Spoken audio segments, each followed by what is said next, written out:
So this being Memorial Day, and part of when we look at Memorial Day and we look at all of the things that are happening, we kind of forget some things.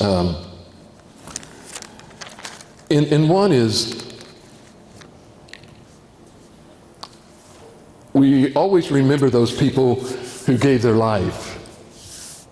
And we say, okay, we want to remember the dead. Well, the problem is, if you look around today, you have more wounded soldiers that have survived than ever before.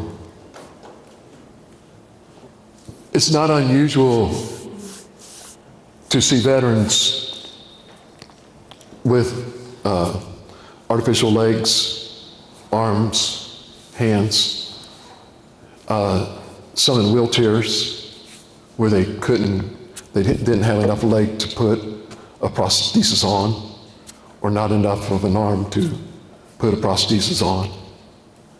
And sometimes we forget about them too, that they're wounded and they're hurting. And there's nothing that you could do that will ever take away that pain. Or the memories. We hear a lot about, those that were in battle and things that happened and things that occurred that have scarred them for life. But today we want to kind of grab it a little bit different, if I can. Because a lot of times we don't realize that as people and in the church, we've had people give up their lives so we could come here and we could worship and we could be together. But failing also to forget that sometimes in the midst of being a Christian, we've got some wounded and some hurting. And not just wounded and hurting from other people, but wounded and hurting because maybe they've lost someone this year. I don't know how much, again, I watch TV, news, okay, and Andy Griffith and Columbo and Mannix and those things. But this week, there was a mother and a father whose young daughter, age of 13. But prior to that, she had been experiencing bullying in school. And her mom said she was one of the most happiest kids that you would ever meet. But then when she would drop her off at school, her demeanor would change. Immediately from getting out of the school or out of the car to go to school. And so they were doing an interview with her, and she was talking about this, and she said that her daughter had been bullied. And she would go to the administrators, and they would say, "Oh, we'll take care of it. We'll do it. We'll do something about it." And they never did. And these were continually bullying her, and she continued to stand up to them that were bullying her. And they failed to realize that what was happening was they were trying to initiate her into a gang called MS-13. And she wouldn't go along with them. The mother sent her daughter to school that day, and she came home. Her daughter hadn't called. She generally would call and let her know that she was home, but she didn't that day. Her mom knew something was up. She tried to find her, couldn't find her. They found her not long after that, 13 years of age. She had been killed by 4 MS-13 members. And the problem was this: nobody can ever take away the pain and the hurt that mother's felt. She's wounded. You can't bring it back. And that's the same way in church. You may not have been wounded like that, but you've lost a friend to drugs. You've lost someone, kids today that go to school. Very seldom will you see a child go to school through 12 years now without being impacted by the loss of a classmate. Kids wanting to enjoy prom and parents not getting to see. Or a story of a mother who was diagnosed with cancer. Her daughter was going to graduate this year, but a school, realizing that the mother was not going to be able to make it to the graduation, ended up letting the girl graduate. They gave her her cap and her gown so her mother could witness those things. How much hurt and how much pain do we endure just in life? And we're all wounded, and we're all injured in multitude of different ways throughout our life. And at this time of the year when we recognize those that have given their life for their country, I don't want to take any of that away. But I want to say to those of you that are here this morning that are hurting, that are wounded, that are injured, God loves you. And He's here to take care of that pain and that hurt that you're feeling. If you got your Bibles, just go to Ephesians chapter 6, and we'll read this morning from verses 10 through 12.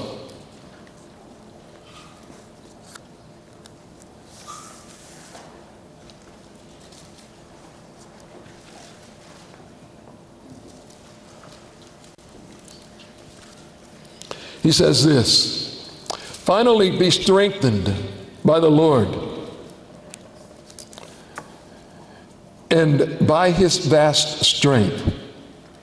Put on the full armor of God so that you can stand against the tactics of the devil.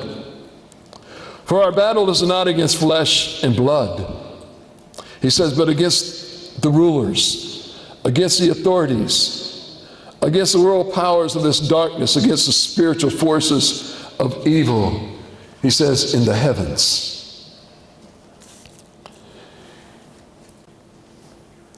For those that are veterans this morning, would you stand? If you can. All right.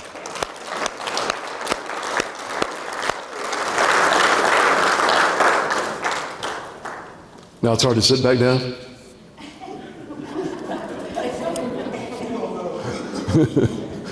I know, man. We thank you. Amen. And for those of us that have served, I think I could speak for the other two. We thank you. Because prior to us serving, coming back, did you stand? You're a veteran? Okay, I'm sorry. I've focused this morning in certain directions. I don't want to miss anybody. But we're living in an age where now we begin to recognize our veterans. And it's an honor for us to have served. And we did it not because we had to. We did it because we wanted to. It wasn't that we always liked it, but we did it. But you see, we were one of the fortunate ones. We didn't come back injured. But when you look in the church, a lot of times you need to understand something, ladies and gentlemen, that even though you did not serve your country in the form of the military, if you are a Christian, you are serving in one of the greatest armies of all time. Amen. The greatest commander in chief, with the greatest strategy and tactics to never be defeated. His name is Jesus. But yet, there are casualties in this army. If you also read the news, there was a gentleman who was Mormon who went to Venezuela on a missionary trip, and he had met this lady, and so he went there to marry her, and the Venezuelan army incarcerated him, I believe, for the last 2 years, and they finally just released him yesterday, and they came back to the States, him and his wife. He was in jail. I don't know how much, and a lot of times you don't get headlines, but let me tell you this. The headlines never tell you how many Christians are killed all around this world. You need to, if you can, you need to look at a website. It's called Voice of the Martyr. You need to get their devotional. You need to get their newsletter, because in there you're praying and helping to pray for the persecuted of the church all around the world, because there are casualties in this army. And sometimes those casualties of this army are not shown by scars that are external. They're not being shot by a weapon or a gun or a sword or a knife or whatever. But a lot of their scars are all internal that you don't see. And a lot of times those casualties, ladies and gentlemen, never heal. It's easy if I cut my finger to go to the doctor and they can stitch it up if needed be, and I can get back the feeling and everything in that finger from there. But a lot of times when there's a lot of hurt and the casualty from internal, it's where are you going to go? You can go see all the doctors that you want to, and they can never ever solve the issue and can't ever heal the pain, because it's a pain that doesn't show. And it's easy to cover it up and to continue on with that pain from the casualty that's there. But you see, we're not fighting a physical war. We're fighting a spiritual war. And the enemy, a lot of times you don't see it, because he says we don't fight against flesh and blood. When you're on the battle and they tell you that here is the enemy and here's what the enemy looks like, it's very easy for you to look and see that enemy if they're wearing an army of or colors of a different nation. It's easy to see that. But when you as a Christian, we as Christians are fighting a spiritual war, sometimes the enemy is right in front of you and you don't even recognize it. They don't always show their colors, or I could say true colors. You see, because Satan, the Bible tells us, is conniving, a liar. But can I also tell you something? You need to read the Bible. The most beautiful angel ever created was Satan. He looked good. He looked awesome. And a lot of times you don't see the true colors of the struggles and the fights that we go through with him. You see, I would ask today, does the church have any battle casualties? The answer would be unequivocally yes. We do.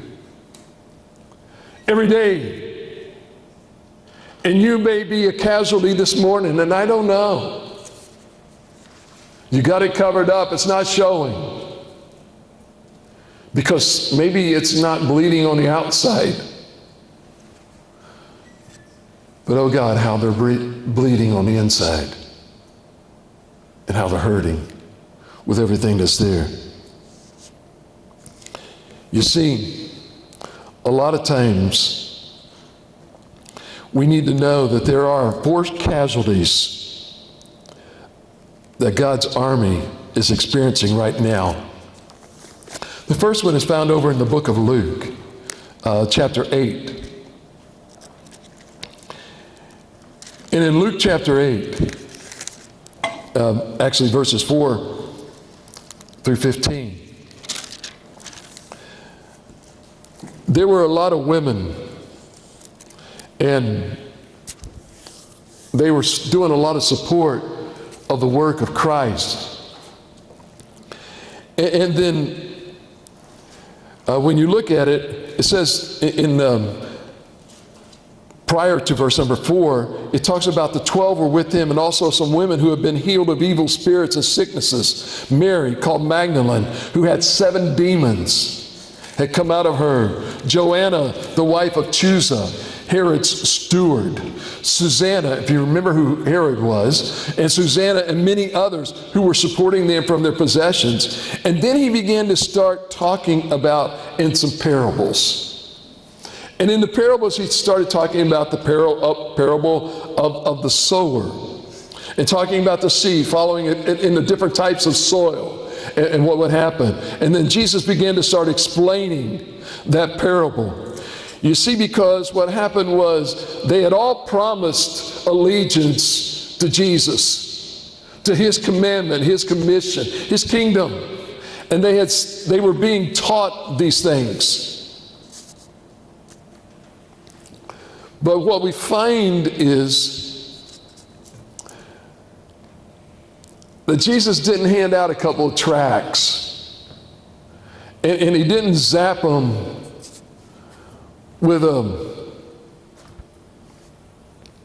little gun that said, okay guys, now you're a Christian, go do it. It doesn't happen that way. You see, what happens is you've got to be trained. And these women that were with Christ, you listen to them. Herod's steward. Remember Herod? In the crucifixion of Christ? She was in his house. And now she's a follower of Christ. And look at what they did to him. And she's concerned about what's going to be done to her. Mary Magdalene. Reputation was not good. The Bible said that she was, when Christ healed her, 7 demons came out of her. Remember, there was another story later in the book of Acts about another woman where 7 demons came out of her also. The battle scars that they were facing. They had pledged allegiance to Christ, but yet everybody knew their past. It wasn't like all of a sudden, zap, your past is gone and you're a brand new creature. And they're having to face the casualty of being known as this individual. And how many of you are fighting that same casualty today? Where you've given your life to Christ, but yet when you come into the presence of people that knew you before, they want to still remember you as the person that partied all the time, or the person that did this, or the person that did that. They don't want to say that, hey, you've changed. They don't want to recognize the change. They want you to go back to being who you were, because you were a lot more fun then. You're no fun now. You're a Christian. You know, and I have no clue where the world gets this stuff, because it's a lie. I will go back and stand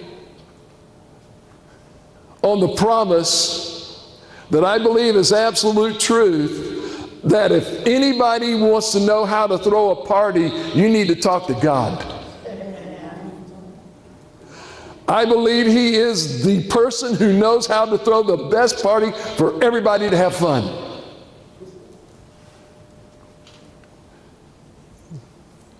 And we enjoy it.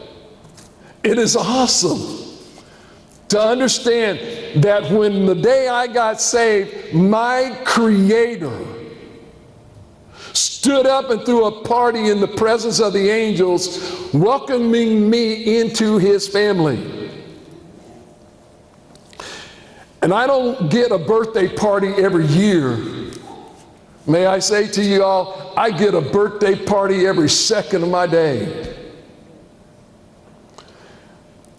When we begin to see the things that He had, Jesus had told them about some things, and sometimes with these people, their faith had totally been decimated, destroyed, and they were beyond all help. And we mourn their loss, but we need to understand something, and that is, these people gave everything. There's another type of casualty, and may I say this to you, this is probably one of the biggest casualties there is today. While I was gone, I watch attendance too, okay? So I know who was here and who wasn't here. And everybody said, okay, the pastor's going to be back, so the attendance will be up. No, it isn't. And everybody says, well, this is Memorial Day weekend. I can address that issue too. It's the beginning of summer. And everything will happen and everything occurs. And I understand, we all go on vacation. Hey man, I go on vacation. And I'll continue to go on vacation. I need a vacation. You need a vacation. Staying at home 365 days out of the year is not good for anybody. You need to get away and just recharge. Because the next one that is a casualty is called missing in action. There are still a lot of flags out there from Vietnam and everything now that are a black flag with a white that'll say MIA or POW. We'll do those. God relates to those that are missing in action, and He actually presumed that they're dead. Now think about this. This is the same way with the church. We've got a lot of people who are missing in action. We carry them on our rolls. They're still on our roster. While I was gone, I did something. I downloaded a file that has everybody that has been in our church in the last 8 years. And I don't have all of them. 1,063 people. I don't see them. They're in the back somewhere. They're hiding.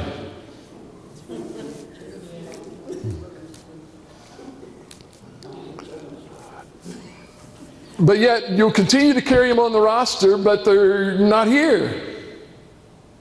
You'll write them, you'll converse with them, and some of them we'll never find again because they've moved.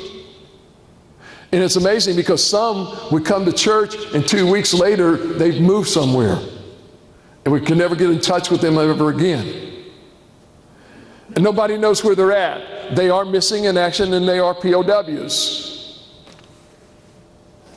And the problem is the MIAs. You hope one day that you may be able to find them. The POWs have actually been captured by Satan. There'll be those that you'll look for and they'll tell you, I'm going to another church. And they're going nowhere. They're in the army of the Lord, but they're missing in action. Because they're not doing the work. In the army or in the service, if you're out there on the battlefield, you're hoping and praying that the person that's behind you has got your back. Because there is no way that you want to face the enemy without somebody back here covering you. Because you can't see the back. And a lot of Christians, what's happening is their back's not covered. They're no longer fighting in the battles. They've given up. They've hunkered down into their own dug foxhole and they're waiting for somebody to come and rescue them. And God's trying to tell you, don't you understand? I'm protecting you. I've got you. Why are you hiding from the enemy? I will not let the enemy destroy you. I'll take you home. I've got you, and it's okay. You see, it used to be on the church rolls, you had a lot of missing in action. There were 3 days that you could see a high attendance in church. Right? Easter, Christmas, and what? Mother's Day. Forget fathers.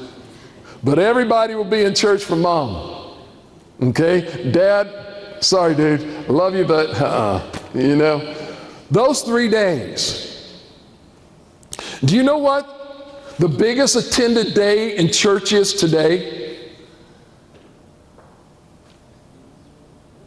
It's no longer Christmas, and it's no longer Easter.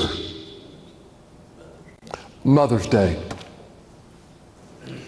is the #1 attended service in the Christian churches in America today.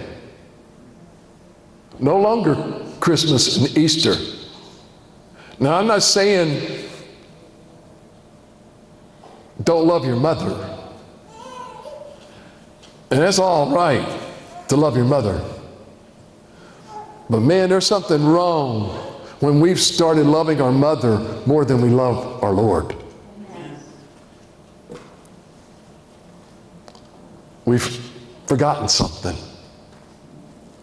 And one of the things that we've forgotten was there have been people that have died and given their life so you and I can sit here this morning. And we forget about that loss. You see, in this missing in action, there are those that are presumed dead. There are others that we believe that have been prisoners. Okay? Why? Remember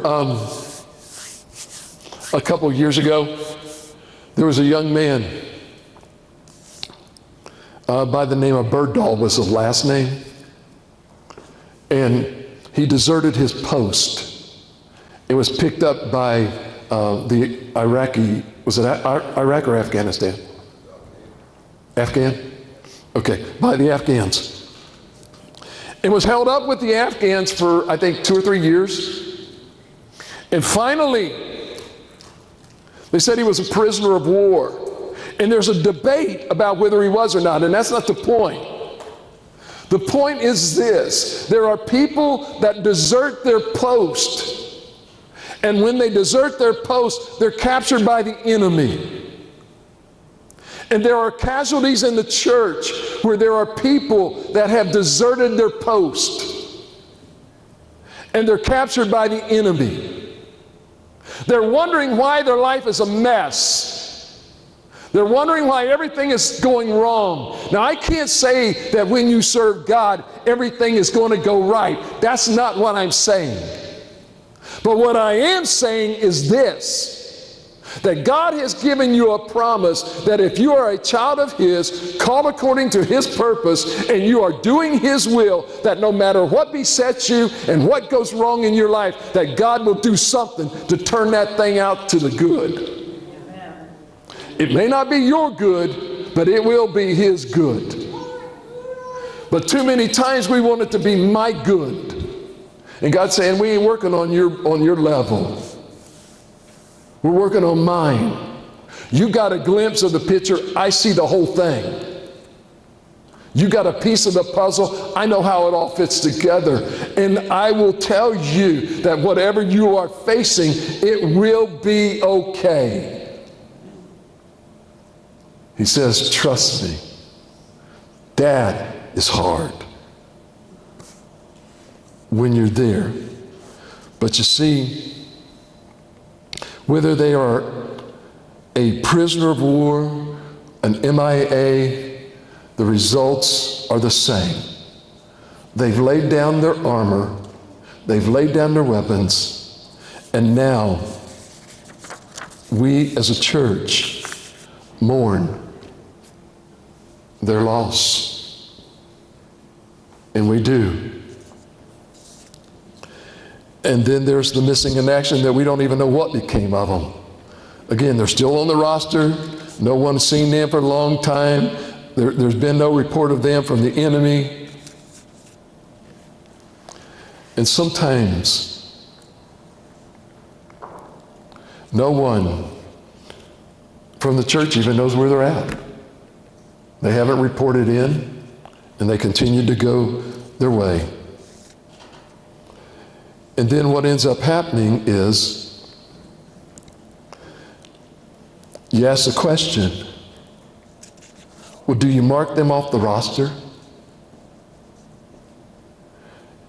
May I give you what the Bible says? There's a verse in the Bible that goes like this: Demas has deserted me because he loves the things of this life and has gone to Thessalonica. Crescens has gone to Galatia, and Titus has gone to Dalmatia. You know what they did? They're gone. They're off the rolls. And doesn't mean you give up, but you need to understand that sometimes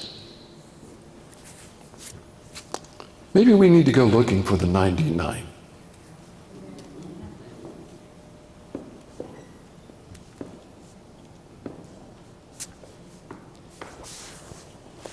Maybe we need to be more like Jesus.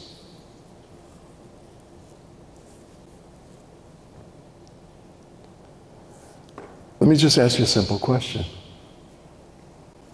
Look around you.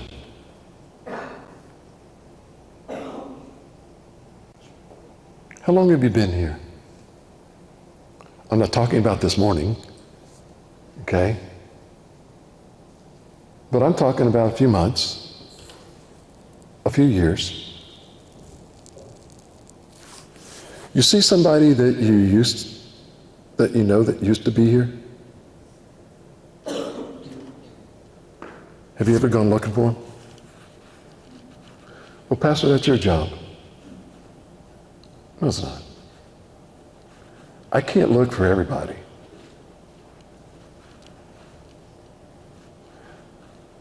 I'm sorry, aren't we all supposed to be Jesus?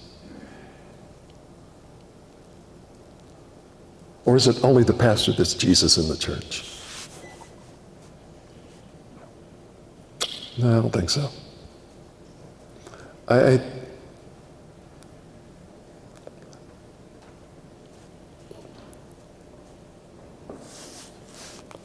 On Monday nights, we get together and we write out cards for people who haven't been here in 2 weeks. You want to know why? Once they hit the 3rd week, they probably are not going to be here the 4th, or the 5th, or the 6th.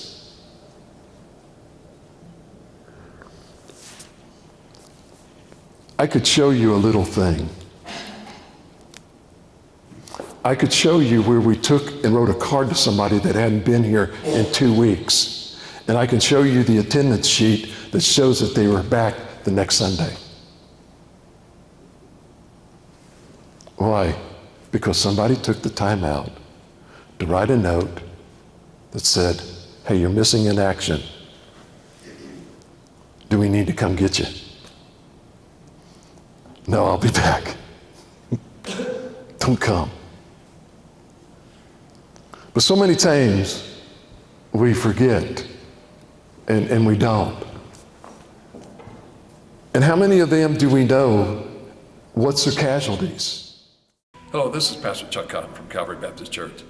First of all, I'd like to say thank you very much for taking the time out to either listen to our sermon or to watch it on video.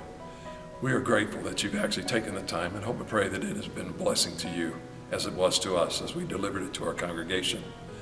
We ask if you have any questions whatsoever that you email us at pastorchuck@calvarybaptistmiddletown.org, or you could come and give us a phone call, if you would please, at area code 513-423-7251. I'd like to take this opportunity to also invite you to come to our church and visit us, if you would please. We actually have small groups on Sunday morning starting at 9:30, with our morning worship following at 10:45. Prior to our morning small groups, we also provide donuts with coffee, milk, orange juice, a time for fellowship, get to know each other, have a good time before we actually break out into our small groups for Sunday. Our worship services are uplifting, they're fast moving, and everything in our service is just a fast pace. But we do take time every once in a while to slow down as we feel the Holy Spirit moving, and we never want to hinder it in any way. We also have on Sunday evening, during the school year, we have Awana, and Awana starts with the Puggles, actually from age 2 all the way up through high school. And during that period of time, we also have a worship service. Both of these start at 6 o'clock and end at 7:30. Our Wednesday night, we have a Bible study, which starts at 7. We generally finish about 8:15. We would love for you to come and visit with us. Don't have to dress up. Just come as you are, because to us, it doesn't matter. You're a child of God, a creation of His, and so to us, you're important to everything that we do. Our motto here is building the kingdom one life at a time, and we hope that we have a chance to visit with you, get to know you as you get to know us. So thank you, and may God bless you.